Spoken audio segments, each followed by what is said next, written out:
Germany's next leader is signaling a shift toward independence from the U.S. The conservative opposition party won the most votes for the country's national election, unseating the current chancellor's Social Democrats party. Meanwhile, the Alternative for Germany party won the most votes for a far-right party since World War II. Now, conservative leader Friedrich Merz says he hopes to put a coalition together by Easter. Let's bring in ABC's Inez de la Cuetara along with ABC News national security and defense analyst Mick Mulroy for more. And as President Trump congratulated the Conservative Party on social media, saying, quote, "Much like the USA, the people of Germany got tired of the no common sense agenda, especially on energy and immigration, that has prevailed for so many years." But the party's leader says Trump's recent statements make it clear the administration is indifferent to the fate of Europe. So what's the latest on this election and what it means for U.S.-Germany relations? Yeah, Diane, so it's been interesting to see how the U.S. has played into these elections. You had members of the Trump administration signaling support for the AfD. But when it comes to the conservatives that came out on top here, their leader, Friedrich Merz, has been critical of Trump. So he is pro-Ukraine, pro-NATO. Recently, he's been critical of Trump's outreach to Russia. He wants Europe to take on more of a leading role here. And like you mentioned, some interesting comments there from Merz last night when he said that Europe must try to achieve independence from the U.S., that the U.S. doesn't seem to care about the fate of Europe. Harsh words there from the man who will likely soon be leading one of the U.S.'s biggest allies. Now, Mick, Merz is also talking about the NATO summit at the end of June, saying he's curious whether he'll still be talking about NATO in its current form by then, or whether Europe will have to establish an independent defense capability.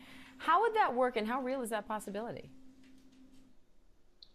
So, Diane, this has been talked about for a long time, but obviously the statements by the Trump administration on the future of NATO has rattled a lot of our European partners.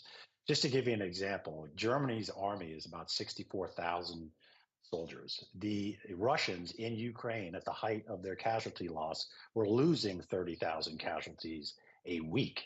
So this is going to require a substantial investment by our European partners in their own security. Obviously, Germany is going to start that immediately. They're even talking about nuclear weapons and how they might need that, working with the UK and France, who already have nuclear weapons. This could be a sea change for Europe, not just to build up their military capacity, but also to integrate it together so they can function as a cohesive military if that is needed. And that is something I think Merz is talking about quite a bit because of these recent statements by the Trump administration on NATO and favorable statements about Russia.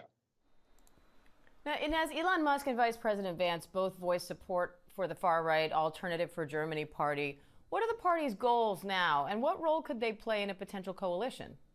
So when it comes to a coalition, we're not expecting Merz to form a coalition with the AfD because of what's known as the firewall. So it's a policy where, since the end of World War II, there has been consensus among Germany's main political parties that the far right must never be allowed in government again.